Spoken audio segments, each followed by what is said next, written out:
Hey, Corey, it's the end of the YouTube video. Today, I want to give you tips and tricks, some things that I've learned on troubleshooting and designing and electronics, electrical things. Um, my job that I work every day is basically an engineering technician, and I make products for tech companies and stuff like that. And so I want to give you some tips and tricks today, things that I do on my job. For those of you who are in college for electrical engineering, or you're in college for engineering technician, or maybe you just do some hobby stuff at your house. But I'm going to show you some schematics. I'm going to show you um, some some different ways that I search online for products and data sheets. And so yeah, let's get started. Okay, so the um, first thing you gotta know is you have to know how to find your information that you need online. Let's say now this is the Arduino Uno schematic. Okay, and so we're going to talk a little bit about the schematic. Um, we're going to let's see if I can turn up the brightness here. Um, and we can see here on the top, it says U1 right there in the center. It says U1 and it says at Mega 328P-AU. All right. So that there is the microprocessor for the Nano. U designates that it is an IC. It is an integrated circuit. Okay. If you go over here to the left, C5 and C9, C stands for capacitor. So those are capacitors, and the numbers underneath them are the size of capacitor they are. One's 4.7 microfarads, the other one's 100 nanofarads, or basically zero point 0.1 microfarads. All right, and so let's look at here. Here is another IC. Um, if you notice, it starts with U as well. Let's go look at another IC. So here's U4 to the left. That is all. See, that's an IC. So all the IC starts with U. Okay, and so let's talk about some of the symbols on here. So we have here right in front of us, we have D1. That is a Zener diode. D stands for diode. Okay, D stands for diode. Then you have up here in the top center, you have LED 7, LED 5. That is the symbol for LED. The arrow's pointing away means it's light emitting diode. It doesn't always say LED. You may just have the symbol, and for that, okay.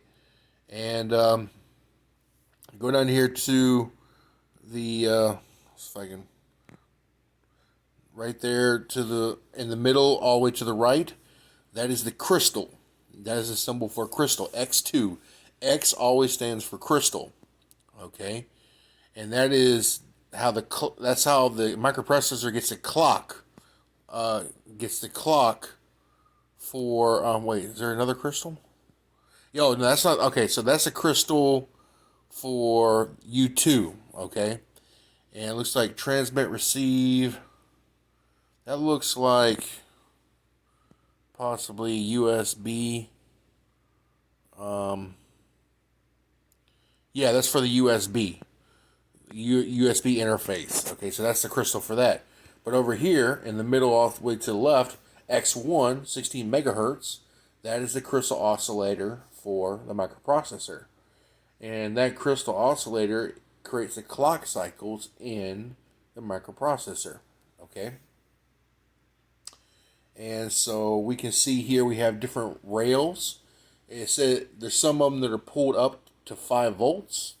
So that means if you touch any one of those points on pins 4, 6, and 18 of that Mega 328P right here, U1, that those are going to read 5 volts. And they're also connected back to C5 and C9.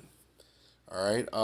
So all see one thing when you're designing circuits instead of running a whole bunch of rat nest wires everywhere, to connect every single connection, what you can do is you can just say plus 5 volts, or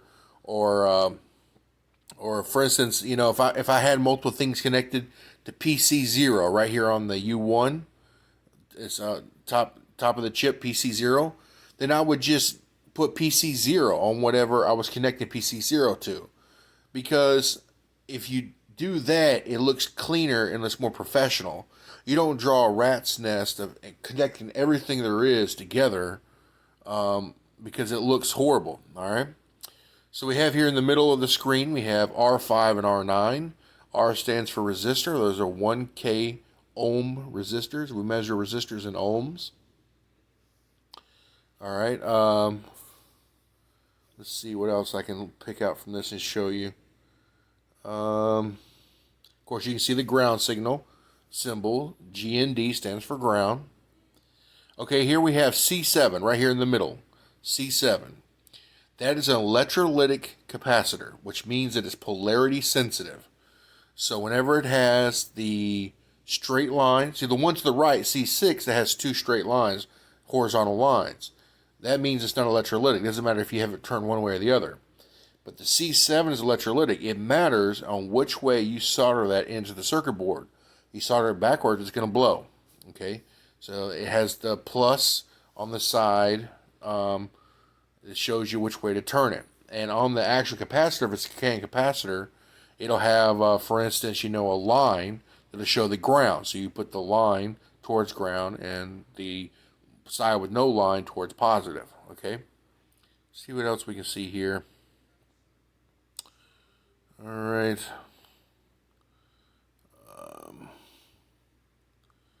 Anything else I can show you here right off the bat? Okay. So whenever you're looking at a schematic, when you go to a job and they want you to troubleshoot boards or whatever, it's very important to work on electronics. You have to have the schematic. And number two, you need to have saved in a folder on your computer for whatever product you're working on. You need to have every single data sheet for all the ICs that is on your circuit board, because it's important that you know pinouts and stuff like that. Because here's the thing is, you see here U2, you have the designations of which each one of those pins 1 through 8 stand for. Ground, transmit, TXD stands for transmit, RXD stands for receive, V3, UD, that's not on every schematic. You need to have the data sheet in order to tell you what pin is connected to what. So now I'm going to show you. Now, I actually learned this in college. They taught you how to search for your data sheets in college, because you're not cheating. You're not, not knowing what you need to know. I mean, this is the way it is done. You have to search for your own data sheets online. They're available online for free. You should never have to pay for a data sheet. All right, so let's look for U2 here. Okay, this transceiver for the USB. So we have here the part number on top, CH340G. CH340G. So let's go to online. Okay. All right. That's where I got the schematic. I just Googled it and it came up. So CH340. There it is right there. See? Other people around the world have already searched this. It's so popular. I'm going to click on it there. And here it is. Is this, let's put data sheet. Data sheet. Okay. USB to serial chip. Okay, so we have here our data chip. Our data sheet. So it tells you here what it does. It's a transceiver, USB to serial. Okay. Two different types of ways of communicating electronics. Here's where it shows you all your pinouts. Okay, there's two different types of chip on this data sheet. It's important. The CH340T and the CH340R. Okay. so you know exactly which chip you're talking about here. Sometimes some packages will have multiple more pins than other ones. So here's your pins. Here's what they tell you what to do. Pin number to the left, 1985. Pin 5 connects the VCC to input power, while 3.3 volts connects of zero point zero 0.01 microfarad decoupling capacitance outside, while 5 volts. So anyway, it tells you all the different pins and what they do, function description, perimeters. Whenever you're designing circuit boards, you have to know what perimeters you're going to design. Like, for instance, if you're going to make a product for the Arctic, you're going to have products that will work in the temperatures of the Arctic. If you're making a product for the jungle in South America, you need to have something that's going to work well for the jungle in South America. So that matters. Here's where your data sheet comes into play on that. This one, ambient operating temperature minus 40 degrees Celsius all the way up to 85 is the max that it can operate. This chip can operate 85 degrees Celsius. Okay. Then there's electrical perimeters. These things are important. You need to know. For instance, if you have if your microprocessor is outputting a signal that's say 5 volts, but your chip needs a signal, this is say for instance 9 volts, then this chip is not compatible with your microprocessor. And you would find that out in here. Okay, you would find that out because your chips have to be compatible with each other. And that's the legwork that you have to put in as an electrical engineer, is to find out what chips are going to work well with others. And one simple mistake, by not making sure this is right, could cost you another month in designing, because you have to find a new chip, you have to change the PCB, you have to respin out PCB. It's another 2 weeks to come in the mail from China, if you're using China, the board house. And then you have to solder up a new board, and you have to test it. So you're looking at another month minimum for a mistake like that. It's very important. Now, obviously, you would want to try to breadboard. You would try to breadboard your product before you get this far. One thing you can do for designing is get prototype boards from different companies, Microchip, so on and so forth, and then you can write your firmware on that proto board, get it working, your product working, and then when you actually get it working, then you can just take those chips on that platform and put them on your circuit board, which is legal because those are open source platforms. And then you can buy the same chips, do the same schematic, and then it's easier to have a turnkey solution than it is starting fresh. Okay, so different parameters, applications. This is important. It tells you what applications this chip is used for. Okay, so here is an example. Here's example circuits for these chips. It tells you where to put the capacitors and so on and so forth. These decoupling capacitors are very important because they keep noise off the chip. And I'll tell you right now, one of the most aggravating things is when you have something that's completely correct, but you got noise on the chip and it won't work. I've had that happen at my job where I had an ADD converter, analog to digital converter, and it kept getting weird signals. And it came down to the decoupling capacitor was bad.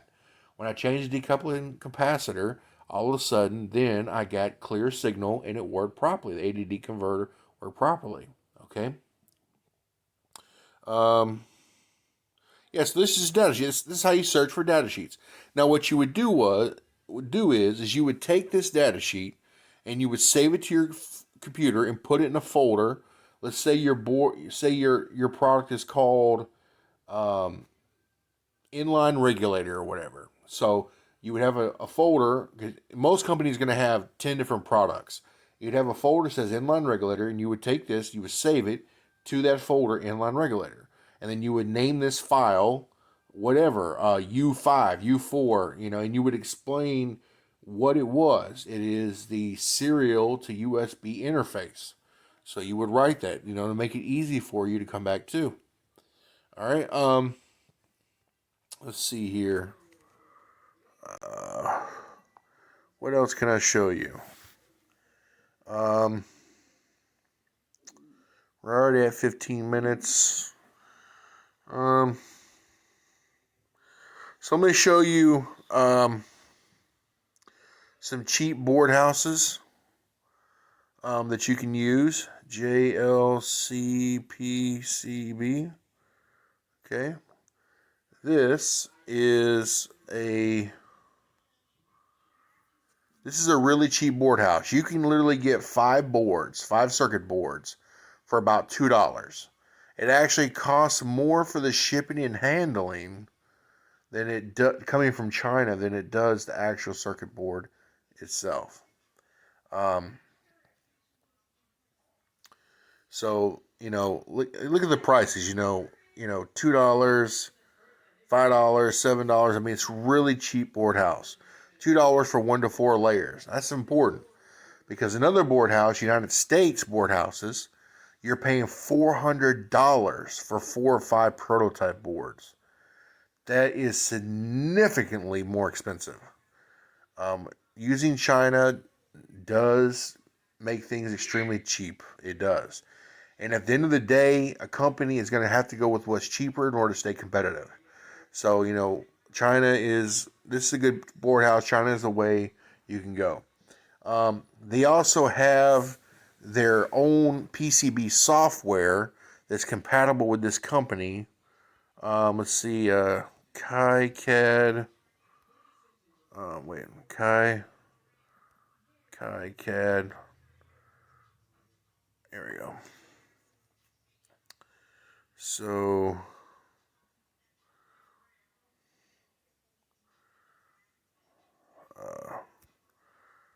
KiCad download.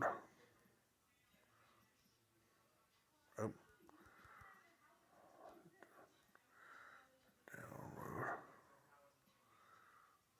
Okay. So KiCad is a PCB software. Now there's tutorials online to show you how to use it and so on and so forth, but you can do your schematics and also your PCBs with this software. Is this the right one? Yes.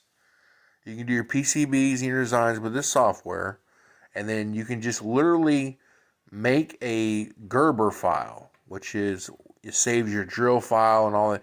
You save it into a zip folder. You go to the JLC PCB website. You drop it in their box for Gerber files. It immediately pulls up a picture of what your board looks like.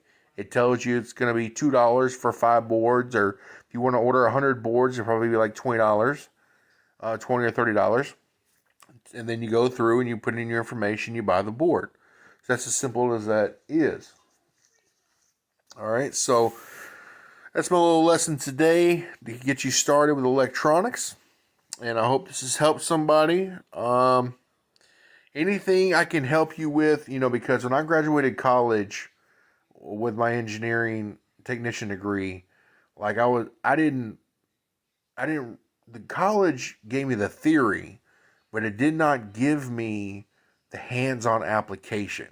A lot of this stuff I had to learn from electrical engineers, leading me and guiding me, working with their products and stuff like that. And I learned over time how to do this stuff.